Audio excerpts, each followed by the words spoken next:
오늘은 행복에 관한 말씀을 함께 나누려고 합니다. 우리는 행복을 논할 때 어떤 단어를 떠올리십니까? 행복하다. 나는 행복하고 싶다. 나는 왜 행복하지 못할까? 보통 재물을 이야기하고 성공을 이야기합니다. 결코 틀린 이야기는 아닌데 행복의 사전적인 의미를 보게 되면은 어제보다는 오늘, 오늘보다는 내일 만족한 상태를 이야기할 때 행복이라고 표현을 합니다. 그러니까 어제보다 오늘이 나아지지 않으면 행복하지 않은 겁니다. 오늘 좋지만 내일 좋은 일이 사라져 버리면 그것 또한 역시 행복한 게 아닌 것이지요. 그렇기 때문에 많은 사람들은 매일같이 행복을 위해서 살고 있습니다. 우리 교우님들은 마음속에 얼마나 많은 행복감을 가지고 있나요? 또 행복을 위해서 어떻게 살고 있나요? 매일같이 만족감을 가지고 살아가는 사람이 과연 몇 명이나 있을까요? 오늘은 만족했는데 내일은 만족하지 못하는 경우들이 참 많이 있습니다.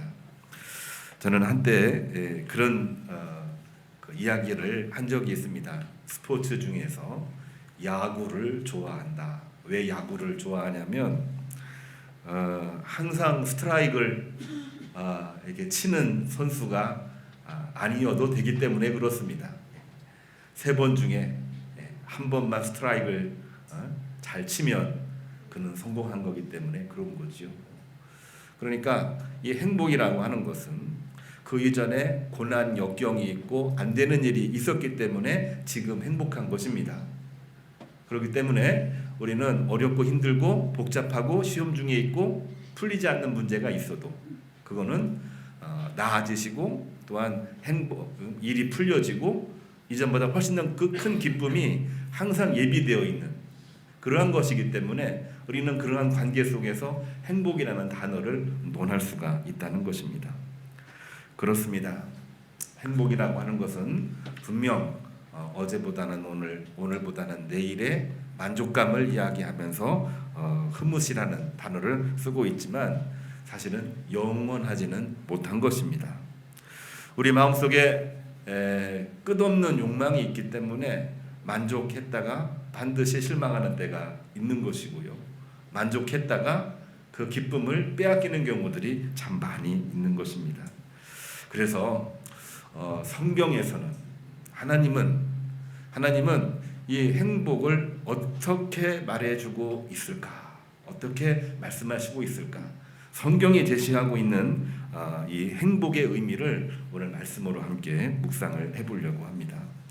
오늘 노승민 청년이 봉독한 마가복음 10장 17절로 31절 말씀은 우리가 너무나 잘 알고 있는 말씀이죠. 나름 성공한 유대인 청년, 굉장히 큰 부자 청년입니다. 그가 재물로도 많은 재물을 모았어요. 오늘 말씀 보니까 하나님의 말씀 10계명도 다 지켰습니다. 그러니까 돈도 나름대로 있고 윤리적으로도 상당히 훌륭한 부자 청년이었어요. 그런데 만족하지를 못합니다. 그거를 다 가지고 있는데 만족하지 못한 것은 행복한 것일까요? 행복하지 못한 걸까요? 행복하지가 못한 측에 속하고 있습니다. 그렇기 때문에 그는 행복을 얻기 위해서 누구를 찾아오느냐? 예수님을 찾아옵니다. 예수님을 찾아와서 나에게 영원한 행복, 그 말을 달로 달리 표현하면은 영원한 생명이죠. 영원한 생명. 영생을 얻으려면은 어떻게 해야 됩니까? 예수님이 말씀하시기를 말씀을 다 지켜 행하라 이렇게 말하니까 저는 어려서부터 열심히 일도 했고 하나님 말씀도 다 지켜 행했습니다. 그런데 왜 만족감이 없는 겁니까? 예수님께서 오늘 21절 말씀에 이렇게 말하고 있습니다. 내가 열심히 일도 했고 말씀도 다 지켰는데 한 가지 부족한 것이 있으니 21절입니다. 내가 가진 것을 다 팔아서 가난한 사람들에게 나누어 주라. 그리하면 하늘 보아 너에게 영생이 있을 것이다. 그리고 나를 따르라. 이게 예수님 말씀이셨어요. 자, 예수님께서는 분명히 질문에 대한 답을 이 부자 청년에게 주신 거거든요. 근데 이 부자 청년이 그 말씀을 듣고 만족하며 돌아갔을까요? 성경 말씀을 보면 근심하며 돌아갔다 그랬습니다. 답을 얻고도 행복하지 못하고 근심하며 돌아갔다고 한다면 사실은 마음속에 만족이 없는 겁니다. 행복하지 못한 거예요. 자, 그래서 예수님께서는 그 상황을 놓고 뭐라고 말씀을 하셔야 되는데 우리가 중요한 말씀입니다. 오늘 말씀의 핵심이 되는 내용인데요. 마가복음 10장 29절에서 아주 중요하고 단호하게 말씀을 하고 계십니다. 모든 것을 버리지 아니하고는 주님을 따를 수 없다. 이런 말씀을 주십니다. 말씀이 조금 어려워서 제가 이 말씀을 풀어보려고 합니다. 성도 여러분, 우리는 포기하지 아니하고는 선택할 수가 없고 버리지 않고는 얻을 수 없다는 말을 들어본 적이 있습니까? 제가 좀 말을 빨리 했는데요. 다시 한번 이야기합니다. 포기하지 않고는 선택할 수가 없습니다. 버리지 아니하고는 얻을 수가 없는 것입니다. 우리가 얻고자 하는데 내 안에 있는 것을 비우지 아니하면은 얻을 수가 없다고 하는 것입니다. 2개, 3개, 4개 중에서 선택을 하려고 하는데 선택하는 순간 우리는 버려야 되거든요. 그런데 버리지 않고 선택을 하려고 할 때에 우리 마음속에 생기는 것이 무엇입니까? 그것은 욕심이고 욕망이고 그에 따라서 우리 마음속에서는 분열이 생기게 되는 것입니다. 포기 못하고 버리지 못하기 때문에 사실은 아무것도 하지를 못하고 있는 것 아닐까요? 얻었다고 할지라도 본인 욕망에 얽매여서 무너지거나 가지고 있는 것도 빼앗기고 잃어버리는 경우들이 참 많이 일어나는 것을 우리는 확인해 볼 수가 있습니다. 그래서 예수님은 분명하게 단호하게 말씀을 하셨어요. 아까 말씀을 풀어서 얘기하는데 30절입니다. 아까는 29장을 읽었고요. 이번에는 30절입니다. 나와 복음을 위해 버릴 수 있어야 몇 배를 받되 100배를 받되 나와 복음을 위해서 버릴 수 있어야 너희가 100배를 받을 것이다. 우리 기도할 때 30배, 60배, 100배의 복을 얻기를 원합니다. 이런 기도를 하는데 예수님이 100배의 복이라고 그랬어요. 나와 복음을 위해서 버릴 수 있어야 100배를 받되 그것으로 말미암아 고난을 당하면 영생을 얻지 못할 자가 없을 것이다. 자, 말이 굉장히 단호하고 분명하고 강렬하게 예수님께서는 말씀을 하고 계시는 것입니다. 그렇습니다. 우리가 행복을 찾고 있지만 행복감을 느끼지 못하고 있는 우리의 현실과 우리 인간의 이 유한성을 우리는 볼 수 있는 대목입니다. 그러나 예수님은 분명히 하나님의 말씀을 통해서 진정한 행복이 무엇인가를 말씀해 주시고 있는 겁니다. 나와 복음을 위하여 버릴 수 있어야 진짜 복을 누릴 수 있는 100배의 복이 있다. 그것으로 말미암아 고난이 반드시 있을 것인데 그 고난까지 받으면 영생을 얻지 못할 자가 없을 것이다. 우리가 머릿속에 외워둬야 되는 말씀이 아닐까 저는 그렇게 고백을 합니다. 이 말씀을 가지고 오늘 저는 2가지를 생각하려고 합니다. 마가복음 말씀을 읽었습니다만 병행 구절이 전도서의 말씀이 있고 야고보서의 말씀이 있어요. 전도서의 말씀은 어떤 내용이냐면요, 우리가 행복이라고 생각했던 것들이 진정한 행복이 아님을 발견할 때가 분명히 있다고 하는 겁니다. 말이 좀 어렵나요? 이거 행복이라고 생각을 했는데 이거 행복이 아니네. 그것을 아는 게 중요하다는 얘기입니다. 그 글을 누가 썼느냐? 우리가 너무나도 잘 알고 있는 지혜의 왕 솔로몬이 기록한 내용입니다. 솔로몬이 뭐라고 고백을 했느냐?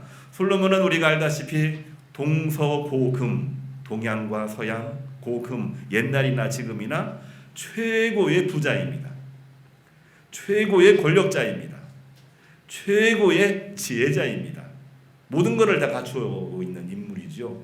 그런데 그가 동서고금을 막론해서 부귀영화를 누렸는데 그가 쓴 그 책이 지혜서가 잠언이라고 한다면은 그 지혜를 가지고 살다가 회개하고 참회하고 또 많은 사람들한테 하나님 말씀을 전했던 내용이 뭐냐면은 전도서라고 하는 참회록이 있습니다.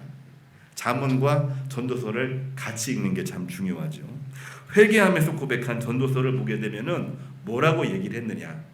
다른 분들이 이런 이야기를 쓰면은 그 사람은 그걸 누려보지 못했으니까 그런 얘기 할 수 있는 거 아닌가 이렇게 말하기가 쉬운데 솔로몬은 다 누려본 분이잖아요.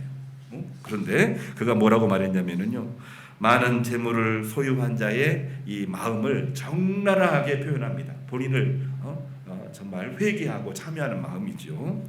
오늘 우리가 마가복음만 읽었는데 이 전도서 5장 말씀을 보게 되면은요, 이렇게 말하고 있습니다. 돈을 사랑하는 자 결코 돈으로 만족 못하며 풍부한 소유가 오히려 더 많은 걱정을 가져옵니다. 솔로몬이 한 얘기입니다. 솔로몬이. 없는 사람이 또 지혜가 없는 사람이 한 얘기가 아니고 다 갖춘 사람이 한 얘기예요. 다 갖춘 사람이 한 얘기. 그렇습니다. 그는 이걸 가지고 회개하면서 진정한 지혜, 진정한 행복을 이렇게 찾아서 얻은 어떤 믿음의 고백인 것이죠.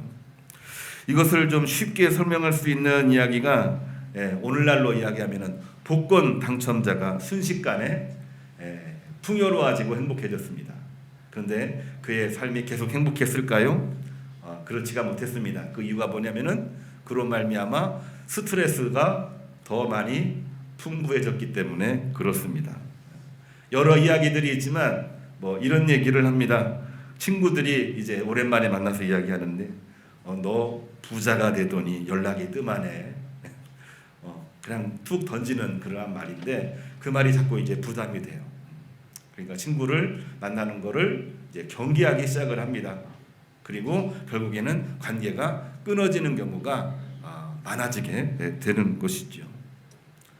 심지어는 도둑 맞을까봐 아니면은 이 돈이 순식간에 생겼는데 또 한순간에 사라지지는 않을까 하면서 잠을 자지 못할 경우가 너무나도 많습니다. 그거를 잘 운용을 해야 되는데 이걸 가지고 더 많이 불려야 되겠는데 유지 관리를 위해서 더 많은 시간, 더 많은 재물을 낭비하는 경우들이 많아지게 되는 것입니다. 결국에는 가장 행복했다고 생각이 됐지만 가장 행복을 얻지 못하는 사람으로 순식간에 바뀌게 된 것이죠. 지혜자 솔로몬이 그랬습니다. 그렇게 모든 것을 누리고 나서 본인이 회개하고 참회하면서 하는 이야기가 뭐냐면은 결국 우리들 마음속에 진짜 행복이 무엇인지를 정말로 우리가 찾지 아니하고는 결코 만족감을 얻을 수가 없다. 그 최고의 행복을 얻을 수 있는 존재가 바로 뭐냐? 하나님을 경외하는 것이다. 잠언의 결론도 그 내용이고 전도서의 결론도 그 내용으로 삼고 있는 것입니다. 자, 이번에는요, 정반대 이야기입니다. 행복이 아니라고 생각했다는 것이 진정한 행복임을 깨닫는 순간이 우리들에게도 있습니다. 아까는 행복이라고 생각을 했는데 행복이 아니었네 이거였지만 이번에는 정반대예요. 행복이 아니라고 생각했던 것들이 행복일 수가 있다는 이야기를 누가 얘기했냐면요, 신약 성경의 야고보 사도가 이 말씀을 했습니다. 오늘 병행 구절입니다. 야고보서 1장 2절 이하를 보면은 사도 야고보는 이렇게 말하고 있습니다. 시험 역경 중에도 기쁨으로 여기라. 왜냐하면 시험을 통해 우리의 믿음이 더 강해지고 바로 그때 하나님은 우리의 필요를 채워주시고 하나님과의 관계 속에서 진정한 기쁨과 평안을 얻기 때문이다. 이게 바로 사도 야고보의 핵심적인 설교의 내용입니다. 최근에 이제 한 믿음 좋은 집사님하고 오래간만에 만나서 이야기를 한 내용이 있습니다. 한번 이야기하면 막 2-3시간 이야기하고 막 그러긴 하는데 요즘 경기가 너무 안 좋잖아요. 그리고 마음속에 평안이 없잖아요. 다들 힘듭니다. 정치는 말할 것도 없고 경제가 너무나도 힘들어서 이거 언제까지 버틸 수 있을지 이런 얘기를 하면서 이야기하는데, 그분은 믿음이 있는 분이었어요. 그렇기 때문에 견디어내고 그래도 이거를 갖다가 해결하려고 막 기도하는 그러한 분이었는데, 그분이 이야기하면서 저에게 재밌는 이야기 한 가지를 했습니다. 어떤 내용이냐면요, 너무 힘들어서 하나님께 기도할 때에 이렇게 기도했다고 합니다. 하나님, 제 인생에 많은 은혜를 주셨는데 그 은혜 중에 고난도 주셔서 참 감사합니다. 그것 때문에 제 믿음도 강해졌고 그것 때문에 하나님에 대해서 더 많이 고민하게 되었습니다. 그런데 하나님, 이렇게 한꺼번에 많은 고난을 주시면 감당하기가 어려운데 이거 혹시 할부로 해주시면 안 될까요? 이런 기도를 했다고 합니다. 좀 웃어주셔야 되는데 별로 안 웃어주세요. 믿음이 있는 분이에요. 없는 분이 아닙니다. 너무 힘드니까요. 한번 크게 어려움이 생기고 우환이 생기면 견디기가 힘든데, 하나님 이것 또한 감사합니다. 그런데 너무 힘듭니다. 혹시 할부로 해주시면 안 될까요? 다른 말로 하면은 좀 나누어서 해주시지 이렇게 힘들게 하십니까? 저도 그 얘기 듣고 한편으로는 좀 눈물도 나고 한편으로는 너무너무 고맙고 해서 이야기하다가 저도 그냥 갑자기 머릿속에 떠오르는 하나님 말씀을 이야기를 했습니다. 집사님, 하나님께서 그러한 상황을 미리 아시고 이미 해주신 말씀이 있어요. 그 말씀 제가 그냥 찾아보지 아니하고 있는 그대로 얘기할 테니까 한번 들어보세요. 제가 한 말이 어떤 내용이었냐면요, 하나님은 시험, 역경, 고난 이것을 우리에게 주시긴 주시는데 성경 말씀에 감당치 못할 시험은 절대로 주지 않으신다 말씀하셨고요, 감당하기 어려울 때에 하나님께서는 피할 길을 내셔서 우리가 능히 그 길을 지나가게 해주신다 말씀에 써 있어요.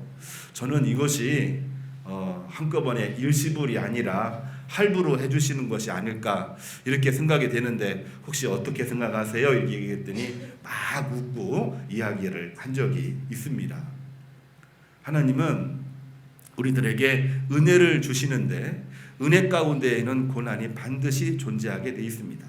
행복은 그 이전에 어려움이 있었기 때문에 지금의 기쁨이 있는 것이고요, 지금의 여러 가지 고난 역경도 앞으로 있을 하늘나라 천국의 기쁨이 있기 때문에 현재의 고난도 사실은 행복의 조건 속에 들어가고 있는 것입니다.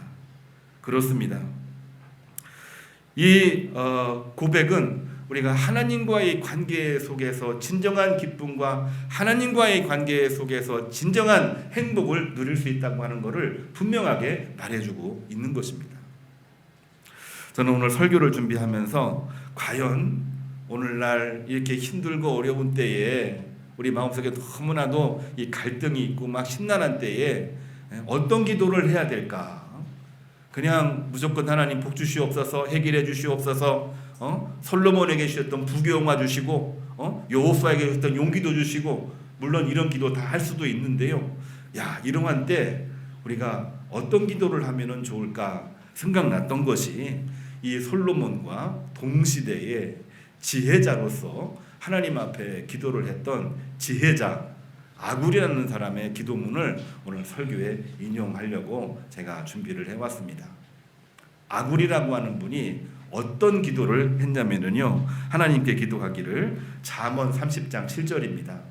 하나님, 제가 하나님 앞에 두 가지를 기도합니다. 이 두 가지만큼은 꼭 들어주셔야 되겠습니다. 하나님, 저 기도합니다. 두 가지입니다. 제가 좀 욕심이 나서 두 가지를 기도합니다. 두 가지를 꼭 들어주십시오. 내가 두 가지를 기도하오니 나를 부하게도 마시고 가난하게도 마시옵소서. 이런 기도를 했습니다. 우리 많이 들어봤죠? 아굴의 기도입니다. 그 이유가 뭐냐? 내가 부자가 돼서 배불러서 하나님을 모른다 말할까 두려우며, 내가 배가 고파서 죄를 짓지 않을까 두렵기 때문에 그렇습니다. 그러니까 있다가 없어지기도 하고 없다가 있어지기도 하는 것이 우리들의 상황에 있는, 우리들 삶 속에 있는 그러한 내용인데, 그 순간이 어떠한 순간이든 하나님과의 관계가 끊어지지 않기를 간절히 소망합니다. 이게 바로 지혜자 아굴의 기도였다라고 하는 것입니다. 우리가 진정한 행복을 찾기를 원하고 있고 이 혼란한 시대에, 이 힘든 시대에, 마음이 울적할 때에 진정한 기쁨과 행복을 누릴 수 있는 유일한 길이 과연 뭘까요? 그것은 하나님과의 관계 속에서 찾으시기를 주님의 이름으로 축복합니다. 오늘 또 넌센스 오늘 선물도 제가 오늘 준비해 가지고 왔습니다. 오늘은 좀 쉬운 걸로 하려고 하니까 좀 스피디하게 답을 해주시면 좋겠습니다. 행복이라는 단어를 이야기했기 때문에 다 행복하기를 간절히 바랍니다. 그런데 문제입니다. 넌센스예요. 세상에서 가장 행복한 소가 있답니다. 두 자로 이야기하면 임박월 집사님 미소 나오세요. 미소입니다. 미소. 자, 선물 드리겠습니다. 그렇습니다. 가장 아름다운 소는 행복한 소는 미소입니다. 미소. 자, 두 번째 넌센스입니다. 이것도 역시 어렵지 않습니다. 누구나 맞출 수 있는 건데 우리가 힘들 때 어디 가나요? 넓은 바다 보고 좀 쉬고 싶다 그러죠. 그런데 세상에는 가장 사랑스러운 바다가 있답니다. 세자. 아니 답을 얘기하시면 어떻게 해요? 오늘은 좀 반칙이긴 하지만 나오세요. 좀 이따 예배 후에 받아가시겠어요? 손 드신 분들 좀 미안하지만 우리 박수 한번 주시기 바랍니다. 감사드립니다. 그렇습니다. 가장 사랑스러운 바다는 사랑해입니다. 사랑해. 자, 이 말을 합쳐 보겠습니다. 미소로 사랑해 하면서 누구를 바라봐야 되느냐? 하느님을 바라보시기를 주님의 이름으로 축복합니다. 그러한 마음을 가지고 옆에 있는 성도와 우리 가족들과 우리가 만나야 될 사람들을 보시기를 바랍니다. 길이 보입니다. 사람이 보입니다. 가야 될 길을 분명하게 볼 수가 있는 것입니다. 오늘날 다들 그런 얘기들을 하셔요. 너무나도 힘들고 무엇을 해야 될지 모르겠고 해도 안 될 것 같고 그리고 하고 싶지가 않은 겁니다. 이러한 때에 사람들은 절망합니다. 소망이 없기 때문에 그렇습니다. 그러나 하나님은 그러한 중에도 우리의 갈 길을 인도하셨고 우리가 사람과 세상 속에서 하나님을 바라볼 수 있는 길을 분명하게 주셨습니다. 이것이 바로 진정한 행복인 줄로 믿으시기를 주님의 이름으로 축복합니다. 그래서 시편 기자는 이렇게 이야기를 합니다. 결론도 한 번 더 강조하려고 이 본문을 따왔습니다. 역시 병행 구절입니다. 시편 기자는 그럴 때마다 그럴 상황들이 있을 때마다 이렇게 고백합니다. 시편 22편 23절인데요. 성도들아 그를 찬송하고 영광을 돌릴지어다. 그를 경외할지어다. 이렇게 늘 이야기합니다. 시편에서 늘 이야기하는 내용이긴 하지만 그는 그렇게 했습니다. 그랬더니 주어지는 복이 뭐냐? 제가 한번 성경에서 가장 사람들에게 축복할 수 있고 가장 행복한 말씀을 준다면 어떤 말씀이 나올까? AI한테 한번 물어봤어요. AI한테 어떤 본문이 나왔을까요? 어떤 본문이 나왔을까요? 한번 여러분도 이용 한번 해보시죠. 성경에서 가장 축복되고 가장 행복한 말씀 하나만 뽑아줘 얘기를 하니까 이것저것 정보를 다 이제 취합해가지고 한 가지를 소개했는데 그게 바로 뭐냐면요 시편 23편 1절이었습니다.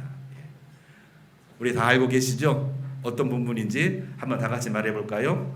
여호와는 나의 목자시니 내게 부족함이 없으리로다 그랬어요. 우리가 읽은 시편 22편 23절의 말씀에 그 다음 장에 나와 있는 말씀이 되는 것입니다. 우리 모든 교우님들 우리가 이제 3월달을 맞이합니다. 그리고 이미 이제 몸으로 움직이고 일어서고 완전 무장하여 일할 때인데 하나님이 주시는 은혜를 가지고 그 은혜 가운데에서 미소 짓고 그리고 사랑의 이야기를 하면서 우리 교회에서의 일, 가정에서의 일, 직장에서의 일, 그리고 모든 만남, 그리고 해야 되는 많은 목적, 또 우리가 가지고 있는 모든 이 가치를 하나님이 주시는 가치로 변화시켜서 열매를 맺되 30배, 60배, 100배의 결실이 있는 교우님들 되시기를 주님의 이름으로 축복합니다. 다 같이 파송 찬양 주님 다시 오실 때까지 부르겠습니다.